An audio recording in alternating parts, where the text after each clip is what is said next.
ఆంధ్రప్రదేశ్ ప్రభుత్వం ఫిబ్రవరిలో మరో డిఎస్సి నిర్వహించబోతోంది. ఆ నెల మొదటి వారంలో నోటిఫికేషన్ విడుదల చేసే అవకాశం ఉంది.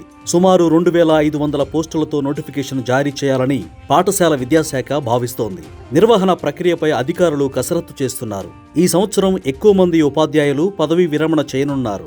అదేవిధంగా కొన్ని ఖాళీలు కూడా ఉన్నాయి. దీంతో ఆయా పోస్టులను భర్తీ చేయాలని పాఠశాల విద్యాశాఖ నిర్ణయించింది. ప్రస్తుత అంచనాల ప్రకారం సుమారు 2000 టీచర్ పోస్టులు ఖాళీగా ఉన్నాయి. తుది అంచనాల ప్రకారం ఆ సంఖ్య 2500కు చేరవచ్చని అధికారులు చెబుతున్నారు. గతేడాది మెగా డిఎస్సి ద్వారా దాదాపు 17,000 టీచర్ పోస్టులు భర్తీ చేసిన విద్యాశాఖ మంత్రి నారా లోకేష్ ప్రతి ఏడాది డిఎస్సి నిర్వహిస్తామని ప్రకటించారు. వాస్తవానికి ఈ ఏడాది జూన్లో నోటిఫికేషన్ విడుదల చేయాలనుకున్నప్పటికీ ఫిబ్రవరిలో అయితే విద్యా సంవత్సరం ప్రారంభమయ్యే సమయానికి కొత్త ఉపాధ్యాయులు అందుబాటులోకి వస్తారని భావించిన లోకేష్ ఫిబ్రవరిలోనే డిఎస్సి నోటిఫికేషన్ విడుదల చేస్తున్నారు. ఈసారి డిఎస్సిలో కొత్తగా ఆంగ్ల భాషా ప్రావీణ్యం, కంప్యూటర్ అవగాహనపై ఒక పేపర్ తీసుకురాబోతున్నారు. ఇప్పటి వరకు డిఎస్సి అంటే కేవలం సంబంధిత సబ్జెక్టు పేపర్తోనే పరీక్ష జరుగుతోంది.